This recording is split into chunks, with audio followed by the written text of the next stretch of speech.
അതിനകത്ത് തന്നെ ചിന്തിക്കാൻ തുടങ്ങി. ഞാൻ ഡെയിലി സ്വപ്നം കാണുമായിരുന്നു. കാണുന്ന മൊത്തം അതിനകത്തുള്ള കണ്ടസ്റ്റൻസിനെ മാത്രം. ഞാൻ ഒരിക്കലും ഹസ്ബൻഡിനെ കണ്ടിട്ടില്ല, മോനെ കണ്ടിട്ടില്ല. അതിനകത്തുള്ള കണ്ടസ്റ്റൻസിനെ മാത്രമേ സ്വപ്നത്തിൽ വരുള്ളൂ. പിന്നെ ഞാൻ കണ്ട 2-3 സ്വപ്നങ്ങൾ അതുപോലെ സംഭവിക്കുകയും ചെയ്തു. അതെ, ഞാൻ എനിക്ക് സംഭവിക്കുന്നതായിട്ട് കണ്ടത് എന്റെ ഏതെങ്കിലും ഒരു അടുത്ത ഫ്രണ്ടിനായിരിക്കും സംഭവിച്ചിട്ടുണ്ടാവുക. ഞാൻ എലിമിനേറ്റ് ആയിട്ട് പോകുന്ന കണ്ടു, ഞാൻ ഇന്ന വഴി കൂടെ പോയെന്ന് കണ്ടു. അതേപോലെ സംഭവിച്ചിട്ടുണ്ട്. എന്തൊക്കെയോ ഉണ്ട് അതിന്റെ അകത്ത് അല്ലേ? നമ്മൾ അതിനകത്ത് ചെല്ലുമ്പോ അങ്ങനെയാണ്. അത് ഒരു എനിക്കറിയില്ല, പവറിനെ കുറിച്ചും നമുക്ക് എക്സ്പ്ലെയിൻ ചെയ്യാൻ അറിയത്തില്ല. സോ ഉണ്ട് എന്തൊക്കെയോ എവിടെയൊക്കെയോ ചെയ്യുന്ന. ഞങ്ങളപ്പോ കഴിഞ്ഞ ദിവസം സാബു ചേട്ടനെ ഇന്റർവ്യൂ ചെയ്തിരുന്നേ. അപ്പൊ സാബു ചേട്ടൻ പറയുകയാണ്, ഏതോ ഒരു കണ്ടസ്റ്റന്റ് പുള്ളിക്കാരൻ്റെ അടുത്ത് വന്ന് പറഞ്ഞത്ര അതിൽ നിന്ന് തകിട് കിട്ടിയത്രേ. അത് ഞങ്ങൾ എന്നപ്പോഴും പറഞ്ഞു തകിടുണ്ടെന്ന്. അത് നോക്കിയപ്പോ എല്ലായിടത്തും തൂക്കിയിട്ടേക്കിടുണ്ട്. അത് എനിക്കറിയത്തില്ല. അതിപ്പം ഓരോരുത്തരുടെ വിശ്വാസമാണ്. ഇപ്പൊ ഈ തകിട് എന്നൊക്കെ പറഞ്ഞാൽ അവരുടെ വിശ്വാസമായിരിക്കും. നോർത്ത് ഇന്ത്യയിലെല്ലാം നടക്കുന്നത്. അപ്പൊ അവർക്ക് ചിലപ്പം ഓരോ ബിൽഡിങ്സിനും ഈ എനർജിയുടെ ഇത് കീപ്പ് ചെയ്യാൻ വേണ്ടിയിട്ടൊക്കെ. അപ്പൊ നമുക്കറിയത്തില്ല. പക്ഷെ ഞാൻ എന്തായാലും എല്ലാ ദിവസവും മുട്ടുമെന്ന് പ്രാർത്ഥിക്കായിരുന്നു സേഫ് ആയിട്ട് പുറത്തിറങ്ങി. അതുപോലെ അറിയാൻ എല്ലാവർക്കും കോമൺ ആയിട്ട് അറിയാൻ താല്പര്യമുള്ള ഒരു കാര്യമായിരുന്നു. അതായത് ഓഫ് കോഴ്സ് ഇതൊരു പേയ്മെന്റ് കിട്ടുമെന്ന് അറിയാം. ഇതെങ്ങനെയാണ്, വീക്കിലി ആണോ ഇതിന്റെ പേയ്മെന്റ് വരുന്നത്, അല്ലെങ്കിൽ ഡെയിലി ബേസിസിലാണോ ഇതിന്റെ പേയ്മെന്റ് പോയിക്കൊണ്ടിരുന്നത്? പറയാൻ പാടില്ല. ഇത് പറയണ്ട, എമൗണ്ട് ഞാൻ ചോദിക്കുന്നില്ല. അത് വീക്ക്ലി ബേസിസ് ആയിരുന്നോ അല്ലെങ്കിൽ ഡെയിലി ബേസിസ് ആണോ? അത് രണ്ടും ഓരോരുത്തർക്ക് അത് അവര് ചാനൽ ഫിക്സ് ചെയ്യുന്നതാണ്. അത് ഡിപ്പെൻഡ്സ്. നമുക്ക് വേറൊരു കണ്ടസ്റ്റന്റിന്റെ പോലും അറിയത്തില്ല, സംസാരിക്കാൻ പറ്റത്തില്ല. ചേട്ടൻ എപ്പോഴെങ്കിലും ഓഫർ വന്നിരുന്നോ ബിഗ് ബോസിലേക്ക്? ഈ പറഞ്ഞ പോലെ നേരത്തെ അപ്പൂസ് പറഞ്ഞ പോലെ നിങ്ങൾ രണ്ടുപേരും കപ്പിൾ ആയിട്ടാണ് വരുന്നത് എന്നുള്ള റൂമർ ആ സമയത്ത് ഉണ്ടായിരുന്നു. രണ്ടുപേരും കപ്പിളായിട്ട് ഒറ്റ കണ്ടസ്റ്റന്റ് ആയിട്ടാണ് വരുന്നത് എന്നുള്ളത്. നമ്മൾ ഒന്നിച്ചു പോരുന്ന എന്തായേനെ? ആദ്യത്തെ ആഴ്ച തന്നെ തിരിച്ചിങ്ങി വരാറുണ്ട്. ചേട്ടൻ ഓഫർ ഉണ്ടായിരുന്നോ? ഇല്ല, ഓഫർ ഒന്നുമില്ല. എനിക്ക് വിളിച്ചില്ല. ഞങ്ങളുടെ എന്താ പറയാ, ഞങ്ങക്ക് കഴിഞ്ഞ വർഷമാണ് ഞങ്ങൾ ഇങ്ങനെ ഒരു സംഗതിയെ ചിന്തിച്ചിട്ടുണ്ടായിരുന്നില്ല. അപ്പോൾ കഴിഞ്ഞ വർഷമാണ് യാദർശികമായിട്ട് ധന്യക്ക് ഇങ്ങനെ ഒരു ഓഫർ വരികയും അത് വന്നു. അതിന് മുമ്പത്തെ വർഷമെല്ലാം ധന്യ ബിഗ് ബോസിൽ പോകുന്നുണ്ടെന്ന് പറഞ്ഞൊക്കെ ന്യൂസ് പറഞ്ഞിട്ട് കാര്യമില്ല. അടുത്ത സീസണിൽ ചേട്ടനെ വിളിച്ചു കഴിഞ്ഞാൽ ചേട്ടൻ പോവോ? അന്ന് നമുക്ക് ഒന്നാമത്തെ കാര്യം, എനിക്ക് അതിനുള്ള ഒരു അതിനെപ്പറ്റി ഞാൻ ചിന്തിച്ചിട്ടില്ല. ഞാൻ ഇങ്ങനെ ഒരു ഹൗസിനകത്ത് പോകുന്നതിനെ പറ്റി ഞാൻ അതിനകത്ത് നിന്ന് ഞാൻ എന്നെ സങ്കല്പിച്ച് ഞാൻ കണ്ടിട്ടൊന്നുമില്ല. അപ്പൊ ഇതുവരെ എന്തായാലും എനിക്ക് കോളൊന്നും വന്നിട്ടില്ല. ഞാനും ഇതുപോലെ ചിന്തിച്ചോണ്ടിരുന്ന കേട്ടോ. ഇപ്പൊ പറഞ്ഞ പോലെയൊക്കെ എനിക്ക് അതിനകത്ത് പോണെ കുറിച്ച് ചിന്തിക്കാൻ പറ്റത്തില്ലായിരുന്നു. പക്ഷെ എനിക്ക് കോൾ വന്നപ്പോ ശരി പേരോട് പിന്നെ നോക്കാം. മണിക്കുട്ടൻ പോകില്ലാന്ന് പറഞ്ഞിരുന്ന മണിക്കുട്ടനെ ഞാൻ നല്ല സുഹൃത്തുക്കളാണ്. ഇതിനിടയിൽ നമ്മൾ പരിചയപ്പെടേണ്ട ഒരാളുണ്ട്. ഞാൻ ഇതിന്റെ ഇടയിൽ വിട്ടുപോയതാ പരിചയപ്പെടുത്താൻ. ഹലോ, ഇന്ന് വരുമോ? ക്യാമറയുടെ ഫ്രണ്ടിലേക്ക് വരുമോ? ഞാൻ അവിടുത്തെ സൂപ്പർ സ്റ്റാറിന്റെ പേരൊന്ന് പറയോ? പേര് പറ.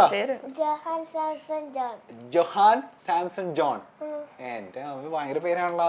തന്റെ ഏറ്റവും ഇഷ്ടപ്പെട്ട എന്താ ഫീച്ചർ എന്താന്ന് അറിയോ എനിക്ക്? കണ്ണ്. നല്ല കണ്ണാന്ന് എല്ലാരും പറയാറുണ്ടോ? തനിക്ക് ഇല്ല? എന്നാ ഞാൻ പറഞ്ഞേക്കും നല്ല കണ്ണാ. പറഞ്ഞിട്ടുണ്ടോ? രഞ്ജു ചേട്ടൻ പറഞ്ഞ ഓർമ്മയുണ്ടോ? നമ്മുടെ ഒരു ക്യാമറമാൻ ഉണ്ട് എന്റെ സീരിയലില്, പുള്ളി പറയായിരുന്നു നല്ല കണ്ണാന്നാ. ഏക സിനിമയിൽ അഭിനയിക്കാൻ താല്പര്യം ഉണ്ടോ? അമ്മേനെ പോലെ അച്ഛനെ പോലെയൊക്കെ താല്പര്യമുണ്ട്. അച്ഛനോട് പറയായിരുന്നില്ലേ എനിക്ക് സിനിമയിൽ അഭിനയിക്കണം? വലുതായിട്ട്. ഇനി വലുതായില്ല താൻ. അവൻ കുഞ്ഞല്ലേ? 9 വയസ്സായിട്ടുള്ളോ? പ്രായമൊന്നും പറയണ്ട. ക്ലാസ്സിൽ ചെല്ലുമ്പോ പറയാറുണ്ട് പിള്ളേരൊക്കെ അച്ഛന്റെ അമ്മയുടെ ഫാനാണ്, അമ്മ എന്തെടുക്കുന്നു അച്ഛൻ എന്തെടുക്കുന്നു എന്നൊക്കെ ചോദിക്കാറുണ്ടോ? അറിയോ പിള്ളേർക്കൊക്കെ? അറിയോ അമ്മ ആക്ട്രസ് ആണെന്നും അച്ഛൻ? അപ്പൊ താനെന്ത് പറയും?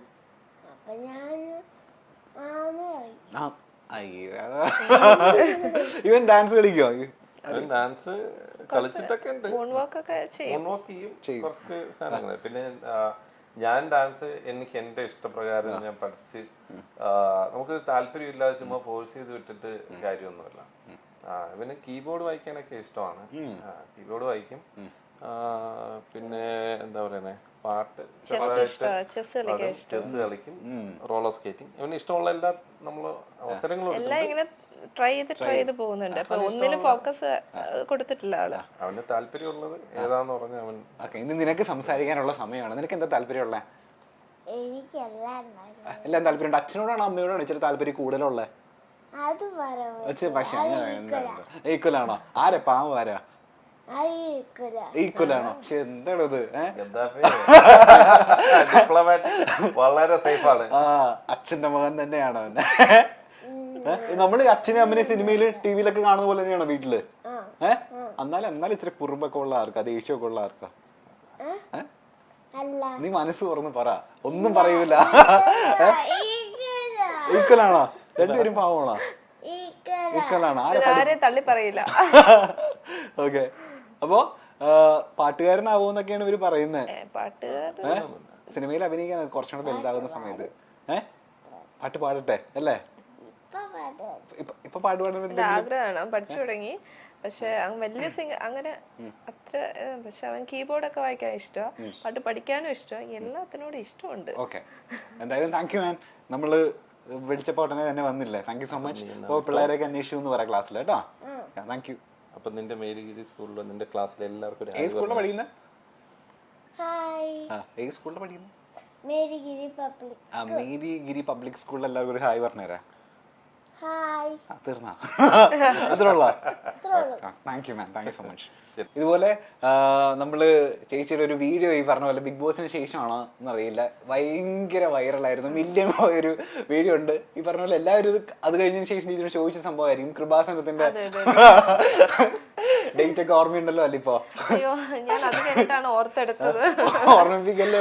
അവിടെ നിന്നപ്പോ ഡേറ്റ് ഞാൻ പറഞ്ഞങ്ങ് ഒരു പറഞ്ഞങ്ങ് പോയി.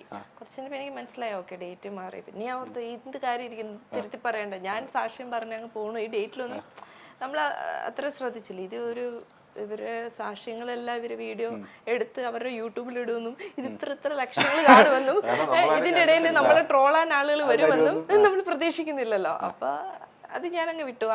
ഞാൻ പറഞ്ഞ ഡേറ്റ് ഇത്ര തെറ്റിയിട്ടുണ്ട് എന്നൊക്കെ പറഞ്ഞങ്ങ് പോയി. കുറച്ച് കഴിഞ്ഞപ്പോഴാണ് ഡേറ്റിന്റെ വേൾഡ്, ഡേറ്റിനെ മാത്രം പറഞ്ഞെങ്കിൽ വിഷമമൊന്നുമില്ലായിരുന്നു.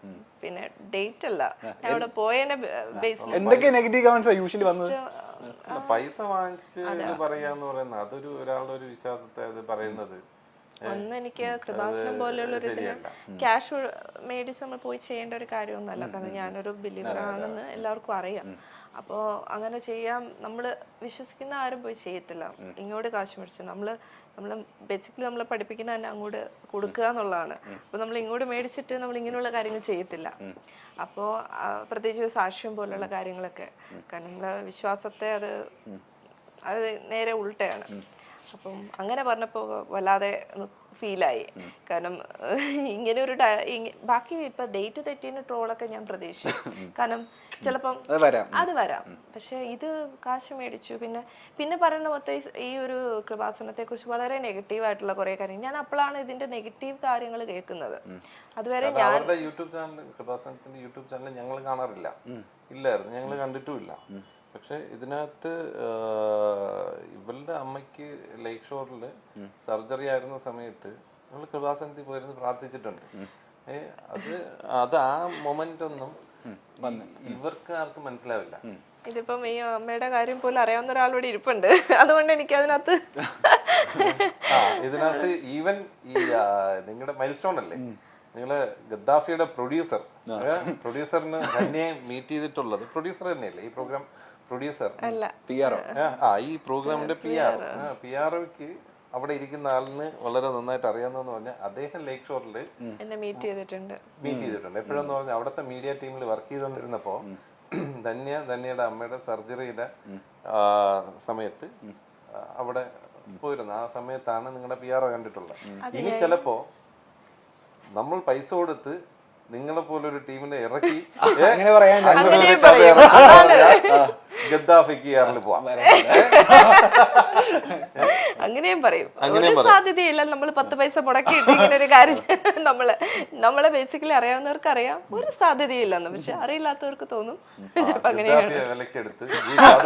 മനഃപൂർവ്വം ഇന്റർവ്യൂ എടുപ്പിച്ച് ഇങ്ങനെ വന്നപ്പോ ഗദ്ദാഫിയുടെ PR വന്ന് എനിക്ക് ധന്യ ചേച്ചി അറിയാം നേരത്തെ എവിടെ വെച്ച് ലേക്ക് ഷോറിൽ വെച്ച് കണ്ടിട്ടുണ്ടെന്ന് പറഞ്ഞു. അപ്പോഴാണ് ആ കഥ ഞാൻ പറയുന്നത്. പിന്നെ പലരും ഞങ്ങളുടെ ഒരു യൂട്യൂബിലെടുത്ത് ഞങ്ങൾ അതിന്റെ ഒരു റിപ്ലൈ ഒക്കെ കൊടുത്തു. അത് സംഭവിച്ച കാര്യമാണ് എന്നൊക്കെ പറഞ്ഞ് റിപ്ലൈ കൊടുത്തു. പക്ഷെ അപ്പോൾ നമ്മൾ അതിന്റെ വർഷം പറഞ്ഞില്ല. 2020 അമ്മയുടെ ഈ ശരിക്കും അമ്മയുടെ ഒരു ആവശ്യമായിട്ട് പോയതല്ല. ഞാൻ അവിടെ പോയി ഉടമ്പടി എടുക്കുക എന്ന് പറയും. നമ്മൾ അവിടെ പോയിട്ട് നമ്മുടെ ആവശ്യങ്ങൾ വെച്ചിട്ട് ഞങ്ങളെ ബേസിക് പേഴ്സണൽ കാര്യങ്ങൾ വെച്ചിട്ട് ഞാൻ പ്രാർത്ഥിച്ചു. മെയിനായിട്ട് എനിക്ക് 2-3 ആവശ്യങ്ങൾ ഉണ്ടായിരുന്നു. അതിലൊരു ആവശ്യം ഞാൻ പറഞ്ഞ കാര്യം ബ്രദറിന്റെ മാരേജും ഒക്കെ പറഞ്ഞു. അപ്പോൾ ഈ ഫസ്റ്റ് പ്രയോറിറ്റി അതായിരുന്നു. അപ്പൊ അത് വെച്ച് പ്രാർത്ഥിക്കാൻ പോയപ്പോഴാണ് അമ്മയുടെ ഈ അസുഖമൊക്കെ വരുന്നത്. പക്ഷെ അപ്പോഴാണ് കണ്ടുപിടിക്കണേ ഇത് പോയി ചെയ്യുന്ന സമയത്താണ്. അപ്പൊ എനിക്ക് അവിടെ പോയി പ്രാർത്ഥിക്കണം, മൺഡേസിൽ പോയി അവിടെ പ്രാർത്ഥിക്കണം. ആ സമയത്താണ് നമ്മുടെ ഓപ്പറേഷൻ, മൺഡേ ആണ് ഓപ്പറേഷൻ വെച്ചത്. അപ്പോൾ ഞാൻ അവരുടെ ഉടമ്പടി അനുസരിച്ച് നമ്മൾ പോയി പ്രാർത്ഥിക്കുന്നവരാണെങ്കിൽ എല്ലാ മൺഡേസും പോകണമെന്നാണ്. അത് മന്ത്ലി ഉള്ള ഫസ്റ്റ് മൺഡേ അങ്ങനെ. ഇപ്പൊ ഓർക്കണേ 2 വർഷം മുമ്പ് ഈ ഓർമ്മ അതെ. അപ്പോ അപ്പൊ പിന്നെ